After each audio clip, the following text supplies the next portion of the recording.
Hello বাচ্চারা, SSC 2026-2027 হঠাৎ করে আসলে আমাদের বোর্ড কোশ্চেনের প্যাটার্ন সম্পূর্ণরূপে চেঞ্জ হয়ে গেছে। মূলত 4 থেকে 5 বছর পর পরই বোর্ড কোশ্চেনের প্যাটার্ন চেঞ্জ হয়ে যায়, কিন্তু 2023 সালের পর থেকে 2024 এবং 2025-এ আমরা বোর্ড কোশ্চেনের যে একটা ম্যাসিভ চেঞ্জ দেখতে পারলাম, সেখান থেকে বেশ কিছু অ্যানালাইসিস করার পর ইম্পর্টেন্ট কিছু ফ্যাক্ট ধরা পড়েছে এবং এখান থেকে আমরা প্রেডিক্ট করতে পারি যে 2026-এ এবং তার পরবর্তী সময়গুলোতে যে বোর্ড এক্সামগুলো হতে যাচ্ছে সেখানে বেশ কিছু টেকনিক্যাল ক্রিটিক্যাল কোশ্চেন আসবে এবং এটা অবভিয়াসলি সায়েন্সের স্টুডেন্টদের জন্য অনেক বেশি প্রবলেম হতে পারে যদি কারো কনসেপ্ট ক্লিয়ার না থাকে। তো আজকে আমি আসলে এই বিষয়টা নিয়ে আলোচনা করতে চাই, কারণ তোমাদের এসএসসি পরীক্ষার আর খুব বেশি হইলে 7 মাস বাকি আছে। That means almost 225 days. এই সময়টা খুব কম, আবার এই সময়টাই অনেকের জন্য অনেক বেশি। তো এখন যে অবস্থা তাতে আসলে অনেক বেশি সময় যেমন নাই, একবারে কম সময়ও নাই।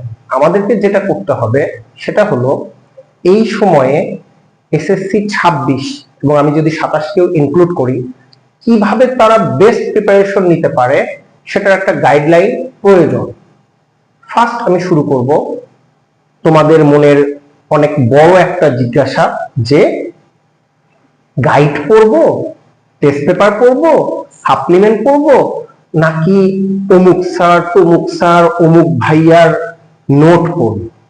ফার্স্ট কথা হচ্ছে আমাদের বোর্ড বই সবার আগে সলভ করতে হবে, what ever that is in SSC or HSC.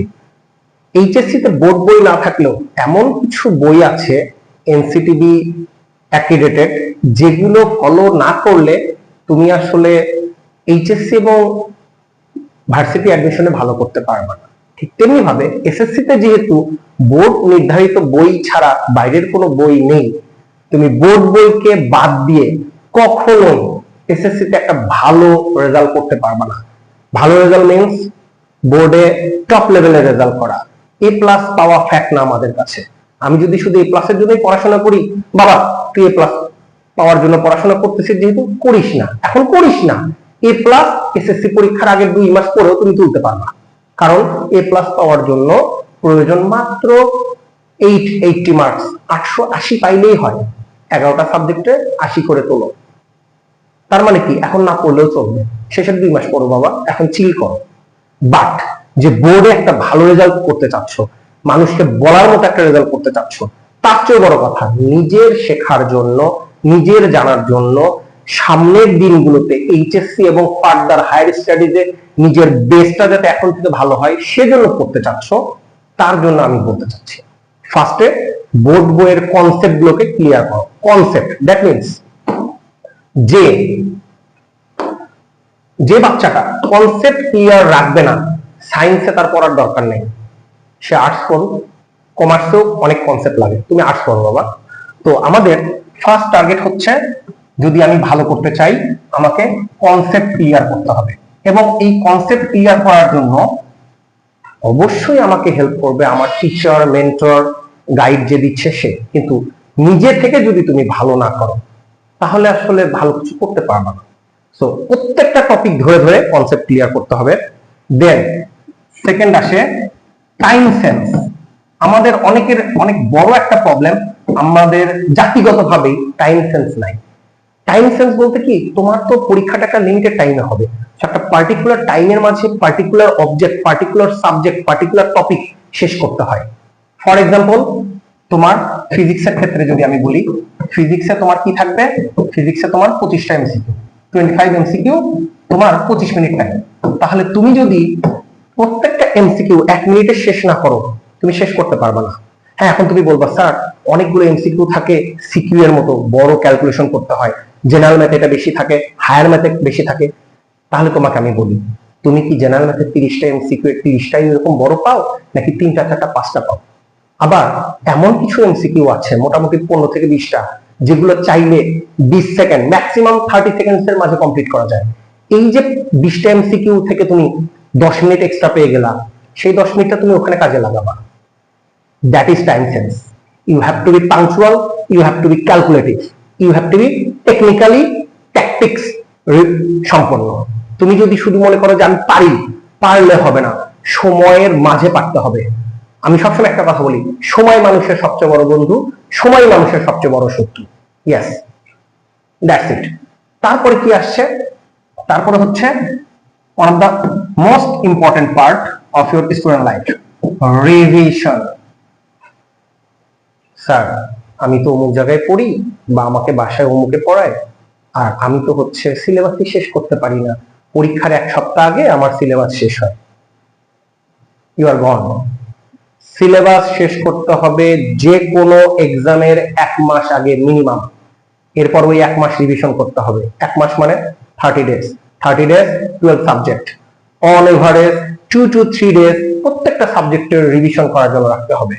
আর এভাবে তুমি যখন প্রি টেস্ট, টেস্ট, এসএসসির আগে মিনিমাম 4 থেকে 5 বার রিভিশন করতে পারবা প্রত্যেকটা সাবজেক্টকে বারবার করে, তখন গিয়ে তুমি একটা প্রপার প্রিপারেশন অ্যাচিভ করবা বলে বুঝতে পারবা, এবং পরিবর্তনটা তোমার নিজের মাঝে, তোমার ফ্রেন্ড সার্কেলের সাথে তুমি নিজেই ধরতে পারবা। আমি ইঞ্জিনিয়ার সজীব এই রিভিশনটা সবসময় গুরুত্ব সহকারে করি, আমার স্টুডেন্ট লাইফে করেছি, আমার বাচ্চাদেরকেও আমি ইএসসি বা ইঞ্জিনিয়ার সায়েন্স কেয়ারে এটা ফলো করি, এবং আমি এটার নাম দিয়েছি মাল্টিভিশন। মাল্টিভিশন মানে কি? Multiple revision. আমি প্রত্যেকটা টপিক সর্বোচ্চ চেষ্টা করি মিনিমাম 4 থেকে 5 বার করে রিভিশন করাইতে, এবং বারবার রিভিশন, বারবার exam. That is multivision. Okay, এখন কথা হচ্ছে তুমি কনসেপ্ট ধরে ধরে পড়বা, ভালো করতে পারবা। কারণ লাস্ট 2 বছরের কোশ্চেন অ্যানালাইসিস করে একটা জিনিস ক্লিয়ার, সব সাবজেক্টের মিক্স কোশ্চেন হচ্ছে। তার মানে কোনো অধ্যায়, কোনো চ্যাপ্টার, কোনো টপিক আসলে বাদ দেওয়া যাচ্ছে না। এসএসসি 26-এ তো আরো না, শর্ট সিলেবাসে পরীক্ষা, 6টা 7টা অধ্যায়, 7টা সৃজনশীল আসবে, 8টা সৃজনশীল আসবে, মিক্স কোশ্চেন হবে, তুমি কি বাদ দিবা? হ্যাঁ, বাদ দাও, A+ পাবা, শিখতেও পারবা না, ভালো কিছু করতে পারবা না, ভালো রেজাল্টও করতে পারবে না। সো বাবারা, মায়েরা, কেয়ারফুল। তারপর যেটা আসে, স্যার আমার কনসেপ্ট ক্লিয়ার হয়েছে, আমি কনসেপ্ট ক্লিয়ার করতে পেরেছি, এখন আমার প্র্যাকটিস প্রয়োজন। ইয়েস, নাও তোমার কি করতে হবে? তোমার কনসেপ্ট ক্লিয়ার করতে হবে। তাহলে কনসেপ্ট ক্লিয়ার করার জন্য তুমি কি করবা? কনসেপ্ট ক্লিয়ার করার জন্য তোমার এখন লাগবে হচ্ছে first of all guide, secondly test paper, thirdly supplements. আমি একটু তোমাকে বাবা ক্লিয়ার করি। হ্যাঁ, যে বাচ্চাটার কনসেপ্ট ক্লিয়ার, সে যদি একটা গাইড ফলো করে, তার আসলে আর কিছু লাগবে না। কেন? অবশ্যই যে কোনো কেনরই উত্তর থাকে। গাইডে মোটামুটি ভাবে 5, 6, 7 বছরের বোর্ড কোশ্চেন এবং বিভিন্ন ক্যাডেট কলেজ কোশ্চেন সহ ভালো ভালো স্কুলের টেস্ট কোশ্চেন গুলো দেওয়া থাকে। তার মানে তুমি হিউজ চান্স পাচ্ছ প্র্যাকটিস করার জন্য। সাপ্লিমেন্ট আসলে জাস্ট একটা স্ক্যাম। কেন? তোমার শুধুমাত্র ওই যে নতুন বোতলে পুরাতন মদের মতো কিছু জিনিস বাদ দিয়ে, কিছু ক্যাডেট কলেজের কোশ্চেন রেখে বাকি সব স্কুলের কোশ্চেন বাদ দিয়ে বোর্ড কোশ্চেন সহযোগে যে বইটা বের হয়, দ্যাট ইজ সাপ্লিমেন্ট। আর টেস্ট পেপার, টেস্ট পেপারটা হচ্ছে প্রচুর পরিমাণে কালেকশন দেওয়া থাকে, কিন্তু ঘটনা হলো প্রত্যেক বছর টেস্ট পেপার বের হয় এসএসসি পরীক্ষার 2 বা 3 মাস আগে, টেস্টের 15 থেকে 20 দিন পর। তোমার টেস্ট পরীক্ষা হচ্ছে নভেম্বরের 15 তারিখ থেকে বা 20 তারিখ থেকে। তার মানে তুমি ডিসেম্বর লাস্ট উইকের আগে টেস্ট পেপার পাবাই না। ধরে নিলাম বাংলাদেশে 26 সালে ইলেকশন ফেব্রুয়ারিতে হচ্ছে, তার মানে এপ্রিল মাসে পরীক্ষা, তুমি 3 মাসের বেশি রিভিশনের সুযোগ পাচ্ছ না। 3 মাসে কি আদৌ 100টা স্কুলের কোশ্চেন 12টা সাবজেক্টে সলভ করা সম্ভব? অ্যাকচুয়ালি সম্ভব না। এই জন্য যাদের পড়া অনেকখানি এগিয়ে গেছে বা যাদের মেন্টর তাদেরকে একটু র্যাপিডলি এগিয়ে নিচ্ছে, তোমরা অলরেডি টেস্ট পেপার কিনে ফেলো। আমি আমার বাচ্চাদেরকে টেস্ট পেপার দিয়ে প্র্যাকটিস করাচ্ছি board question. Basically test paper দিয়ে করাচ্ছি না, আমার নিজস্ব ইএসসি নিজস্ব তৈরি করা শিটে টেস্ট পেপারের মতো সব কালেকশন থাকে, 2025 এর কোশ্চেন সহ ইনক্লুডেড। সো সো তুমি বোর্ড কোশ্চেন সলভ করা শুরু করে দাও, যে করনি সে শুরু করে দাও, ইটস হাই টাইম। আর যে করেছো মাশাআল্লাহ।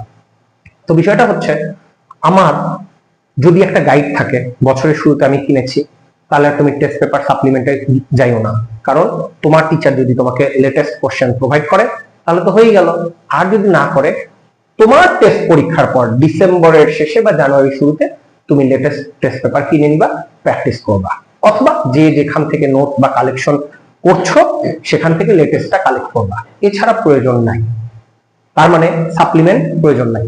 এখন কেউ যদি বলো স্যার আমি না বছরের শুরুতে গাইড কিনি নাই, ওকে, গাইড কিনো নাই, সাপ্লিমেন্টও কিনো না, তুমি একটা পুরাতন বছরের টেস্ট পেপার কিনে নাও, কারণ পুরাতন বছরের টেস্ট পেপার কিনলে যেটা হবে, তুমি বোর্ড কোশ্চেন গুলো পেয়ে যাবা, আর কয়েক মাস পর তোমার নতুন টেস্ট পেপার বের হলে তখন সেটা করবা। আমার বাচ্চাদের ক্ষেত্রে ইএসসি তে সেটার প্রয়োজনই নাই, আমি নিয়মিত সেগুলোর আপডেট দিচ্ছি, কোশ্চেন শীট নতুন করে দিচ্ছি, একটা চ্যাপ্টারে 3 বার 4 বার করেও শীট দিচ্ছি, চেঞ্জ হচ্ছে, আপডেট হচ্ছে, দিচ্ছি। That is the speciality of ESC. Okay, তার মানে গাইডের ব্যাপারটা আমি শেষ করে ফেললাম। তাহলে নেক্সট টপিক কি আসে বাবা? নেক্সট টপিক আসে হচ্ছে, বলো নেক্সট টপিক কি আসতে পারে? নেক্সট টপিক আসতে পারে হচ্ছে, আমরা কোচিং এ পড়বো, প্রাইভেটে পড়বো, বাসায় টিউশন পড়বো, না কি করব? এখন আগস্টের 13 তারিখ, আর 15 দিন পর তোমার প্রি টেস্ট। এখন কোচিং এ ভর্তি হওয়া মানে নিজের পায়ে কুড়াল দেয়া। তোমার এখন সেলফ স্টাডি করতে হবে, যেগুলো ঘাটতি আছে মেন্টর টিচারের কাছ থেকে বুঝে নিতে হবে, ব্যাচে হোক, বাসায় পার্সোনাল প্রাইভেটে হোক। অর্থাৎ প্রি টেস্টের আগে নো কোচিং। হ্যাঁ, অবশ্যই বাসায় অথবা ব্যাচে স্যারের কাছে এক্সাম দিতে হবে। যেমন ইএসসি তে আমার মডেল টেস্ট চলছে, 12টা সাবজেক্টের মডেল টেস্ট 10 আগস্ট থেকে শুরু হয়েছে, 26 আগস্টে শেষ হবে। এভাবে তুমি যতটুকু পড়া হয়েছে আর যতটুকু পড়া যায় এই কয়দিনে দিয়ে তুমি পরীক্ষা দাও। আর যার একদমই পড়া হয়নি, স্যার আমি না গত 7 মাস পড়তেই বসি নাই, সে দয়া করে এখন পরীক্ষার পিছনে না ছুটে পড়ো, টপিক ধরে ধরে পড়ো। যতটুকু আগাবে তুমি প্রি টেস্ট পার হয়ে যাবা, তোমার টেস্ট এবং এসএসসির জন্য এটা অ্যাডভান্স হয়ে থাকবে, ঠিক আছে? Because end of the day your target is SSC or board exam. কারণ যে কোনো একটা ভালো জায়গায় যাওয়ার জন্য ফার্স্ট অফ অল তোমার একটা টোকেন লাগে। SSC certificate is your token. তুমি যদি সার্টিফিকেটেই খারাপ থাকো, তোমার বেসিক দিয়ে তুমি কি করবা? বেসিক লাগে, সব জায়গাতেই লাগে, বাট রেজাল্টটাও তো থাকতে হবে, তাই না? রেজাল্টটা তো তোমার টিকিট, তোমার টিকিট নাই, তুমি মুভি দেখতে চাচ্ছ, হবে বাবা? আচ্ছা, এরপর যেটা আসে, আমি তাহলে প্রি টেস্টের পর কি করব? যার পড়া 85% এর উপরে ডান, ডান বলতে কি, কনসেপ্ট ক্লিয়ার, তুমি কনফিডেন্ট, তুমি যে কোনো কোচিং এ ভর্তি হও বা যেখানে যেখানে মডেল টেস্ট নেয় সেখানে ভর্তি হয়ে বাসায় পড়ো, পরীক্ষা দাও। আর তোমার যদি কনসেপ্ট ক্লিয়ার না হয়, ওই যে বললাম নতুন প্যাটার্ন আসছে, বিভিন্ন রকম ক্যাডেট কলেজের কোশ্চেন সলভ করতে হবে, বিভিন্ন রকম মডিফাইড কোশ্চেন সলভ করতে হবে। যেমন আমি আমার মাস্টার বুক থেকে, আমাদের টিম লিডার থেকে আমরা যে জিনিসগুলো দেই, প্রোভাইড করি, এই জিনিসগুলো প্র্যাকটিস করতে হবে প্রি টেস্টের আগে, প্রি টেস্টের পরে এবং এসএসসির আগে। এর পাশাপাশি প্যারালালি লেকচার ক্লাস নিতে হবে, লেকচার ক্লাস করতে হবে, লেকচার ক্লাসে কনসেপ্ট বারবার মাল্টিভিশনের মাধ্যমে ক্লিয়ার করতে হবে এবং সাথে সাথে পরীক্ষা দিতে হবে। যেমন আমাদের ইএসসি তে আমি নেক্সট 7 মান্থসে টোটাল 4টা মডেল টেস্ট নিব অল সাবজেক্টের। That means subject wise, chapter wise এক্সামের পাশাপাশি মাল্টিভিশন টেস্টের পাশাপাশি মডেল টেস্টও হবে ইএসসি তে। এখন যেমন মডেল টেস্ট একটা চলছে প্রি টেস্টের জন্য, টেস্টের আগে একটা মডেল টেস্ট হবে ইনশাআল্লাহ। এসএসসির আগে 2টা মডেল টেস্ট ডেফিনেটলি হবে, এসএসসি যদি পিছিয়ে যায় আরো একটা হবে। দ্যাট মিনস 5টা model test, 5 × 60 subject wise final exam, সাথে সাবজেক্ট অনুযায়ী তো এক্সাম থাকবেই। তুমি পড়বা, পরীক্ষা দিবা, প্রবলেম সলভ করবা, প্রবলেম বের হবে, প্রাইভেটে বা ব্যাচে স্যারের কাছ থেকে ক্লিয়ার করে নিবা। অর্থাৎ কোচিং দৌড়ানোটা শুধু তার জন্যই যার কনসেপ্ট ক্লিয়ার। বাবা মারা এই জিনিসটা ভুল করে, অমুকে ভর্তি হয়েছে তুই কেন হবি না? আচ্ছা, আমি গার্ডিয়ানকে এখানে একটা মিনিট বলতে চাই, আপনি আপনার বাচ্চাকে ভর্তি করিয়ে দিলেন, আপনি জানেন আপনার বাচ্চার কনসেপ্ট ক্লিয়ার না, বেসিক ক্লিয়ার হয়নি, আপনার বাচ্চার সিলেবাসও কমপ্লিট হয়নি, সে পরীক্ষাটা যে দিবে এই পরীক্ষাটার জন্য তার পড়াটা কমপ্লিট সে কখন করবে? আর সে যদি ওই পড়া কমপ্লিট করতে যায়, এক রাতে কি আসলেই 7টা অধ্যায় কমপ্লিট করা সম্ভব? যার কমপ্লিট হয়নি রিভিশন করা সম্ভব, অবভিয়াসলি ডেফিনেটলি এক রাতে রিভিশন করা সম্ভব, বাট যার পড়াই হয়নি সে কি করতে পারবে? তাহলে পরীক্ষা দিতে দিতে পড়া শেষ করবে, এই লজিকটাই হচ্ছে তার লেম লজিক। আমাদের গার্ডিয়ান সমাজ এটা ভুল করেন। প্লিজ বাচ্চাদেরকে এইটুকু রেহাই দেন, আগে বাচ্চাকে পড়া শেষ করান, শেষ করতে দেন, তারপর পরীক্ষা অংশগ্রহণ করতে দিন। অথবা পরীক্ষা যদি এতই দেওয়ার ইচ্ছা থাকে, প্যারালালি আগে ক্লিয়ার কনসেপ্ট যেন হয় আপনার বাচ্চার, সেদিকে লক্ষ্য রাখুন।